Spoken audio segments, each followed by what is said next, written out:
Très bien. Bon, alors comme l'autre intervenante a un petit problème de connexion, je vais passer en premier.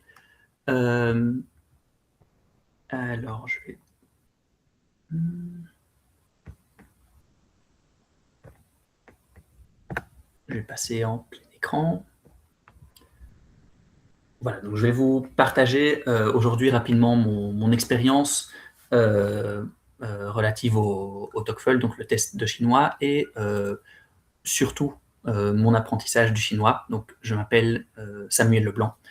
Et voilà, c'est un simple partage d'expérience, mais s'il y a des informations qui manquent, s'il y a des choses qui attisent votre curiosité, je serai ravi de répondre aux questions par la suite.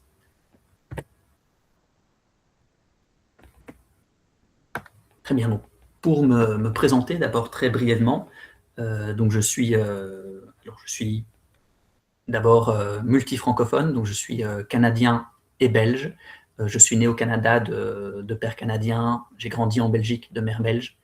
Et donc voilà, j'ai surtout vécu en Belgique, mais j'ai aussi vécu 3 ans en Suisse pour des raisons familiales. Donc voilà, j'ai beaucoup voyagé, mais c'était à chaque fois dans des régions francophones. Euh, Ensuite, au niveau de l'université, quand je suis entré à l'université, j'ai choisi la traduction. Traduction, donc en Belgique, on a des formations exclusivement en traduction et interprétation. Donc j'ai choisi l'option anglais et chinois. Je me suis principalement concentré sur le chinois, mais voilà, la formation était faite en anglais et chinois vers le français.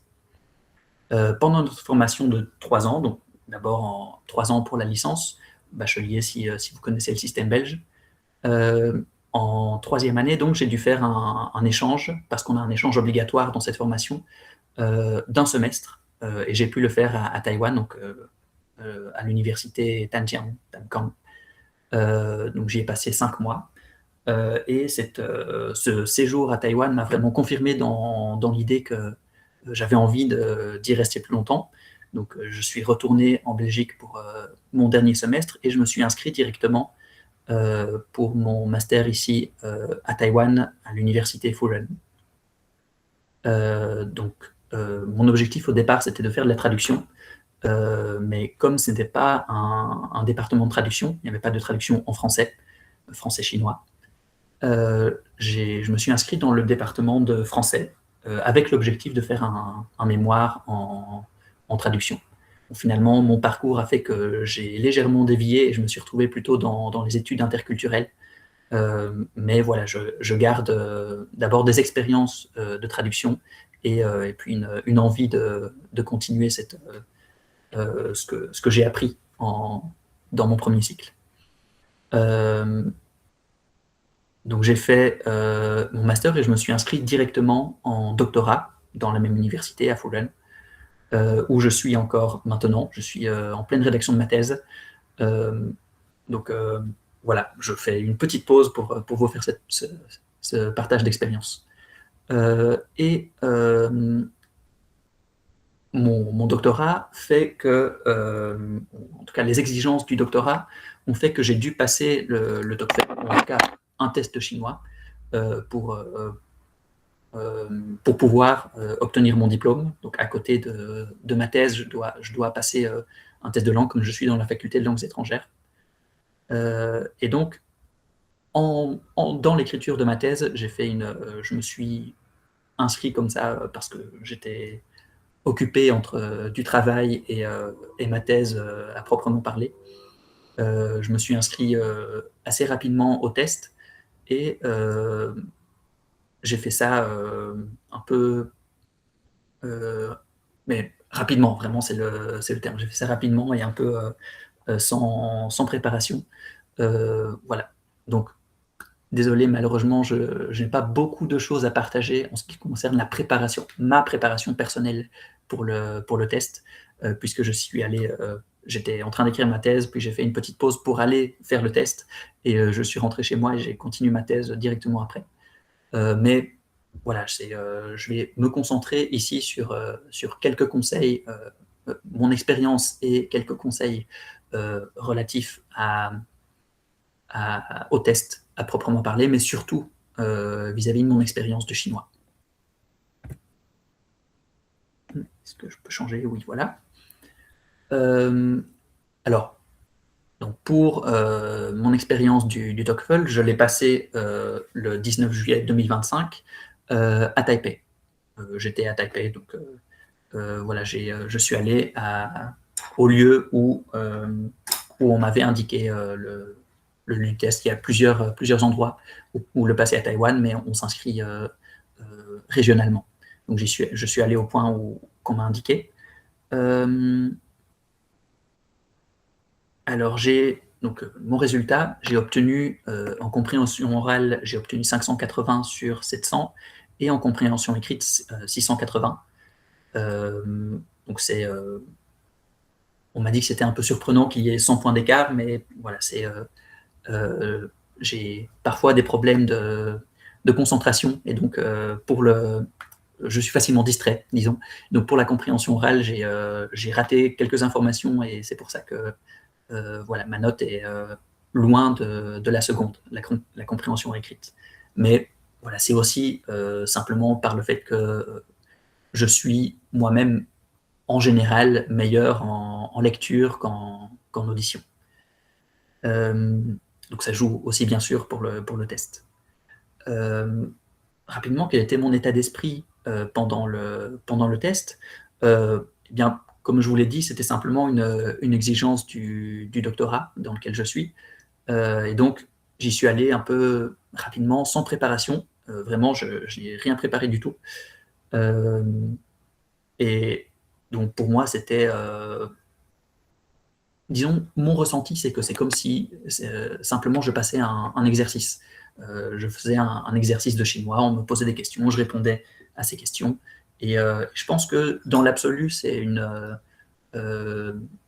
disons, un point important pour chaque test, pour les tests de langue en particulier, c'est d'essayer de le passer comme si c'était un exercice, même si vous avez des exigences qui font que vous devez passer ce test-là et le réussir.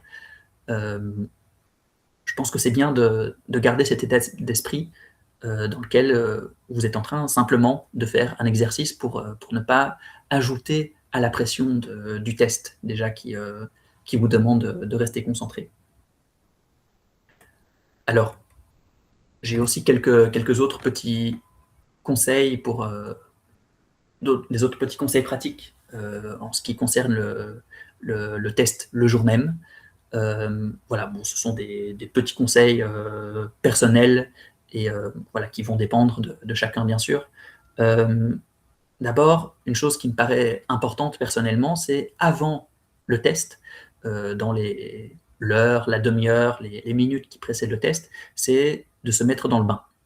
C'est-à-dire que on peut avoir tendance à réviser ses notes ou son manuel de langue, mais pour moi, c'est quelque chose qui doit être fait avant. Et cette dernière révision, c'est personnel, bien sûr, ça dépend de chacun, mais ça peut ajouter à la pression qu'on se met pendant le test. Donc pour moi, les révisions, c'est quelque chose qui doit se faire avant. Et donc, qu'est-ce que je veux dire par se mettre dans le bain? C'est jusqu'au début du test, personnellement, ce que je faisais, c'est que je lisais. J'aime la lecture, donc je lisais un roman en chinois. Et donc, ça me permet d'être, entre guillemets, en mode chinois quand le test commence, et donc de ne pas avoir à changer du français ou d'une autre langue au chinois. Et pour moi, c'est quelque chose qui est utile dans le sens où ça demande un effort minime au cerveau. Donc, personnellement, c'est la lecture qui m'intéresse, mais si vous aimez plutôt écouter, vous pouvez écouter des podcasts en chinois, lire des articles de journaux. Voilà, c'est en fonction de ce qui vous plaît. Mais voilà, pour moi, c'est quelque chose d'intéressant, c'est d'avoir une activité normale dans la langue du test que vous allez passer. Ensuite, évidemment, il faut rester concentré. J'en suis un bon exemple. Comme je vous ai dit tout à l'heure, j'ai tendance à être distrait pendant la partie compréhension orale. Donc, la concentration est quelque chose de vraiment important. Et je me suis dit, après avoir passé le test, que ça aurait été intéressant peut-être de m'accorder quelques petites pauses quand je sens que je suis distrait. Avant de passer à l'exercice suivant pour la compréhension orale, je me laisse, vous pouvez vous laisser 15-20 secondes simplement pour reposer votre cerveau et puis être de nouveau apte à vous concentrer par après. Voilà. Et ensuite, le dernier point, c'est prendre son temps. Prenez votre temps pendant le test. C'est un test de langue, pas un test de logique ou un test qui vous demande une lourde réflexion, une longue réflexion avant de répondre aux questions. Donc, bien sûr, il faut être certain de bien comprendre les questions. Concentrez-vous bien sur ce qu'on vous demande dans les différentes questions qui sont posées dans le test, mais sans vous précipiter. Et concentrez-vous vraiment sur les idées principales, cherchez les mots-clés. Pour la lecture en particulier, si vous avez une lecture qui est relativement lente, c'est bien peut-être avant de passer le test de vous entraîner à lire peut-être des articles de journaux, des textes courts, des nouvelles, etc., en vous donnant une petite partie du texte et essayer simplement de retrouver les idées principales en vous donnant une limite de temps, par exemple, pour vous forcer à chercher seulement les mots-clés et pas les détails de tout ce qui est indiqué dans ce texte.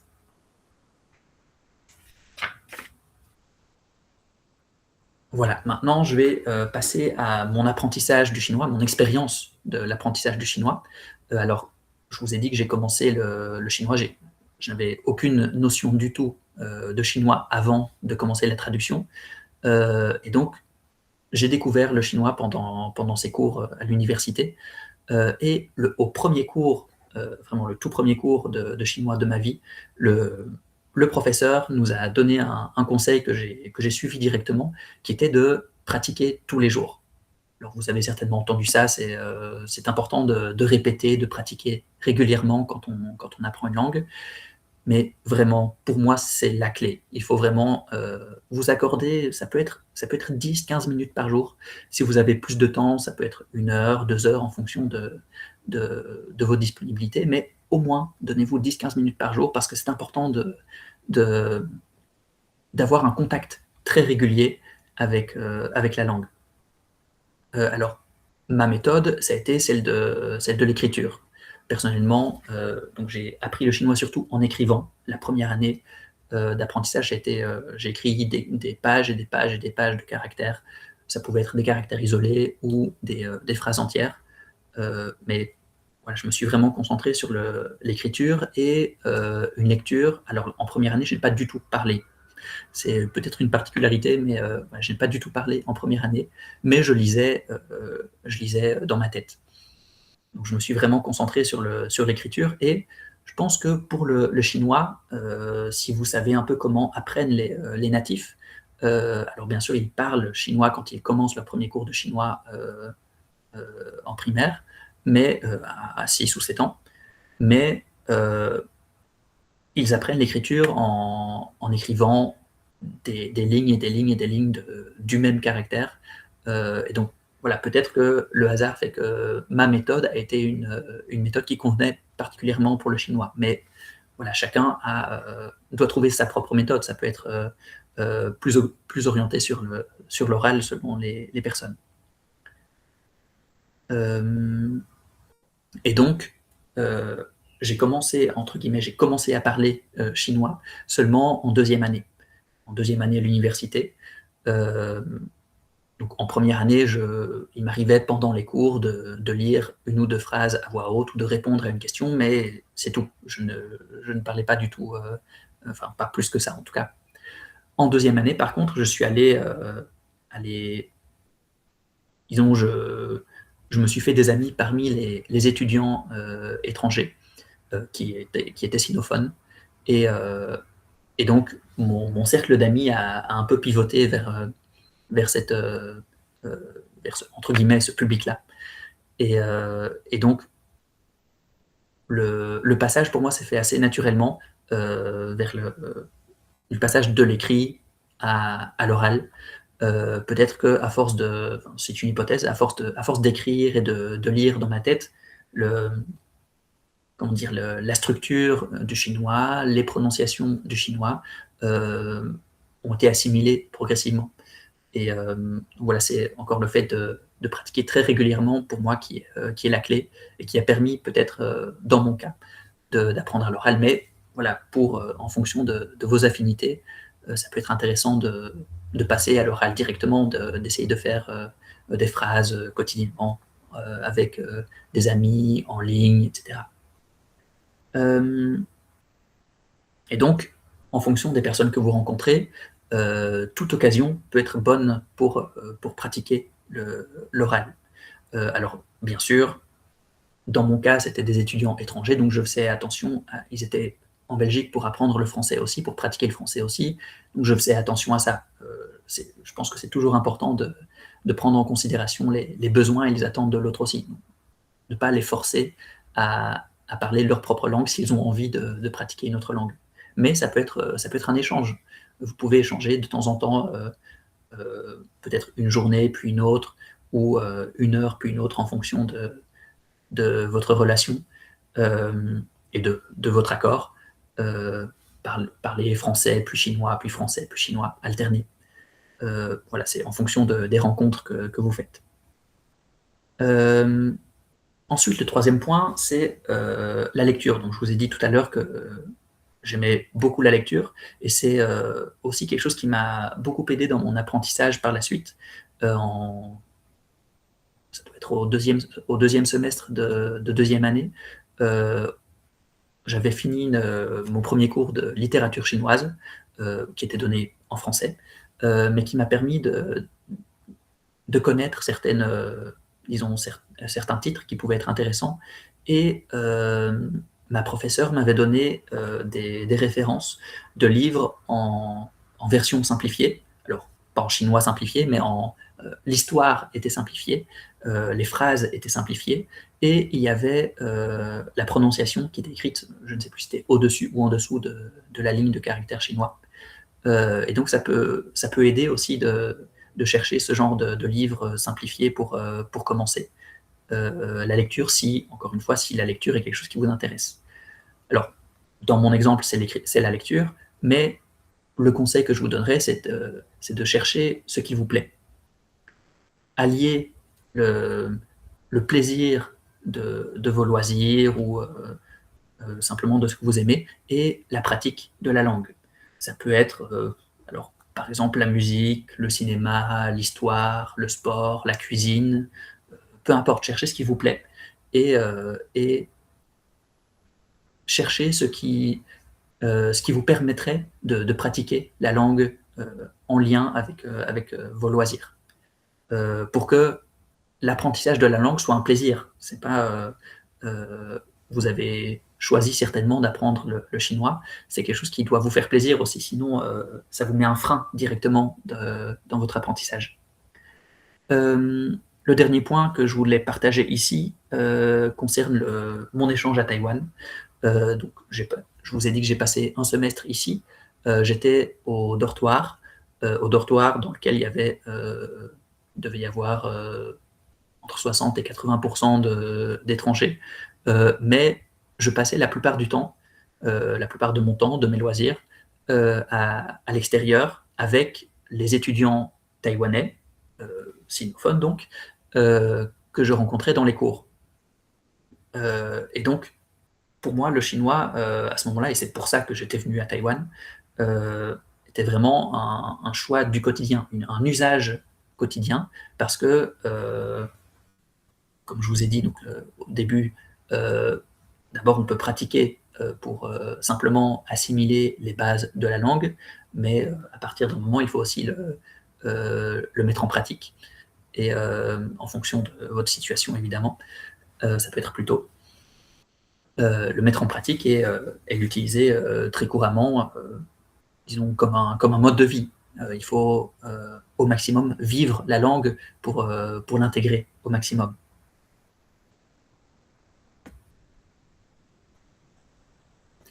Ensuite, alors je voulais vous parler vous partager des expériences à Taïwan, mais je vous avoue que je n'ai pas eu d'idée précise de ce que je pouvais vous partager. Donc voilà, je vous laisse, s'il y a des choses qui attisent votre curiosité, vous pourrez le poser me poser la question par la suite. Voilà, par rapport à des anecdotes ou à tel ou tel aspect de Taïwan. Je voulais simplement vous parler de mon ressenti quant au contact vis-à-vis de l'étranger à Taïwan. Dans mon expérience, ça peut être différent bien sûr, mais d'après mon expérience, quand on rencontre un Taïwanais qu'on ne connaît pas, et lui ne nous connaît pas bien sûr, il y a en général deux types de réactions. Le premier, c'est la peur de «Oh non, il ne parle pas ma langue et on n'a pas de langue en commun, je vais devoir parler anglais et je ne sais pas parler anglais». Et donc, il n'ose pas vous approcher ou il n'ose pas parfois même vous écouter.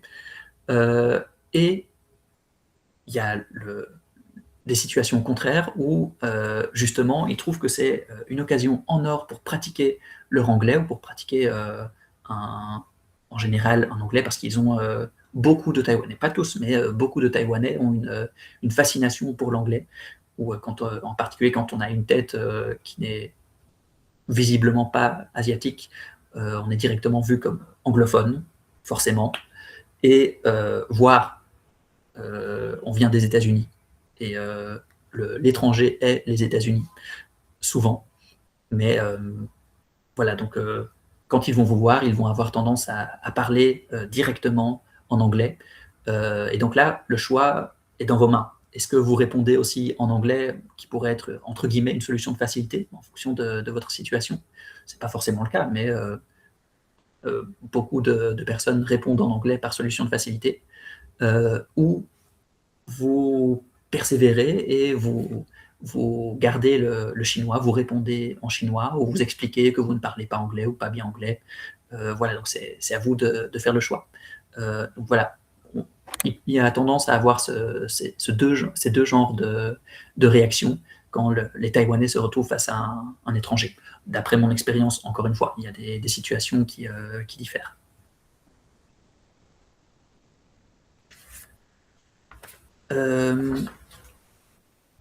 Ensuite, voilà, donc pour la partie Taïwan, je vous laisse me poser des questions par la suite s'il y a des choses qui vous intriguent.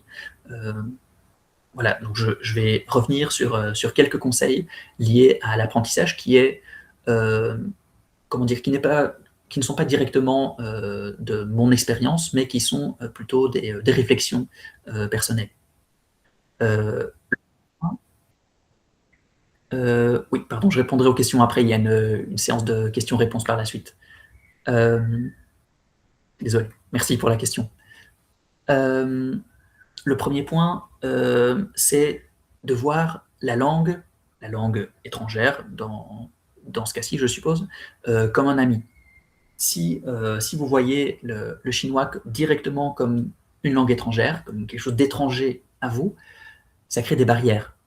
Il me semble en tout cas que ça crée une barrière dès le début et ça vous met face à un mur insurmontable pour lequel vous allez devoir fournir énormément d'efforts et, ça crée une mauvaise relation dès le début.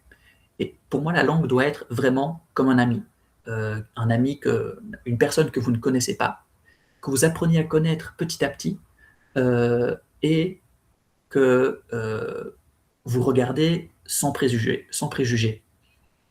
Si vous avez des préjugés vis-à-vis de cette langue ou de cette personne, ça va être beaucoup plus difficile de l'intégrer, de mêler vos devis, si c'est une personne, de mêler cette langue d'intégrer cette langue à votre vie si vous la voyez directement comme étrangère, éloignée de vous.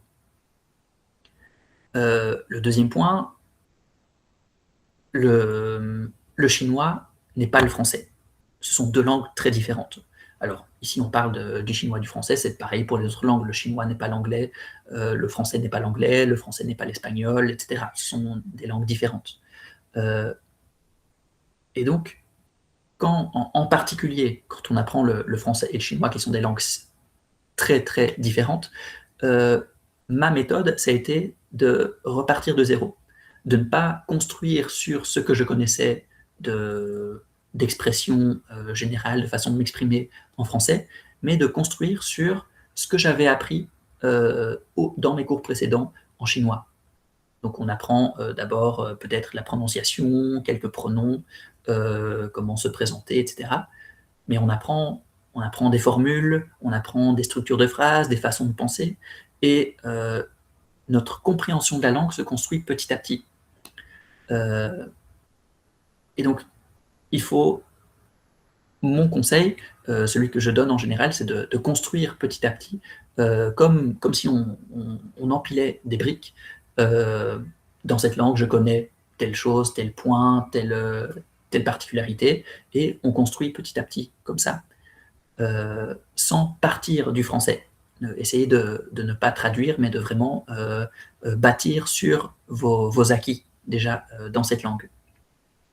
Alors je voulais ajouter aussi rapidement dans ce moment-là que le chinois en soi n'est pas une langue difficile. Elle est juste totalement différente du français, et donc il y a peu de points de comparaison. En chinois, entre guillemets, il suffit de connaître le vocabulaire, les structures de phrases, et vous pouvez faire une phrase très simplement. Tandis qu'en français, il faut connaître la grammaire, la conjugaison, les genres, le singulier, pluriel, etc. C'est beaucoup plus complexe si on compare le français et le chinois. Et donc, intrinsèquement, le chinois n'est pas une langue difficile. Et donc, il faut se détacher un peu des conceptions qu'on a en français, conception du genre masculin-féminin, conception de la conjugaison, des verbes, etc. Mais il y a certains concepts, certaines notions qui peuvent se rapprocher. Et ça, c'est quelque chose qui peut vous aider dans votre apprentissage. Utilisez votre langue maternelle seulement pour les points de comparaison que ça peut apporter, mais pas votre langue maternelle comme un point de départ. Ensuite, une langue, c'est quelque chose qui est inscrit dans une culture, une ou des cultures. En français, on est particulièrement bien loti. Le français est parlé dans de nombreux pays, et donc il y a même en France, qui est un grand pays, il y a beaucoup de cultures très différentes. Et ces cultures sont... alors la langue permet d'accéder à ces cultures, mais inversement, la culture, la compréhension de coutumes, de traditions, de façons de penser, peut aussi aider à l'apprentissage de la langue et à la compréhension de comment cette langue fonctionne. Et finalement, alors ça dépend de votre niveau. Si vous êtes déjà avancé, bon, ce conseil n'est pas pour vous, mais pour les plus débutants, s'il y en a, j'insiste sur le fait que les tons ne sont pas accessoires en chinois. Ils font vraiment partie du vocabulaire. Si vous retirez le ton en chinois, alors la comparaison est difficile, mais c'est un peu comme si vous retiriez une syllabe d'un mot en français. Et à chaque mot en français, vous retirez une syllabe. Alors selon le contexte, on peut parfois essayer de deviner, mais la compréhension est très difficile. Pour les natifs, c'est pareil. Si vous parlez chinois sans les tons, c'est très difficile pour eux de deviner ce que vous dites, parce que, encore une fois, ça fait vraiment partie du vocabulaire. C'est un élément intrinsèque de la prononciation de tel caractère, de tel mot. Et donc, alors les tons peuvent faire peur parce que c'est quelque chose qui n'existe pas du tout en français ou dans les langues indo-européennes qu'on connaît, mais n'ayez pas peur de ça.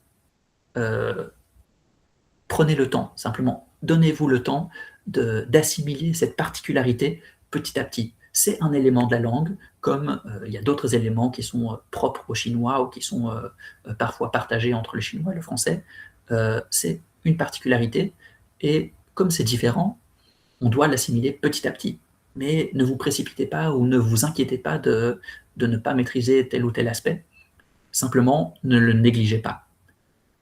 J'ai connu des personnes qui apprenaient le chinois en disant je connais la prononciation, mais je laisse les tons à côté.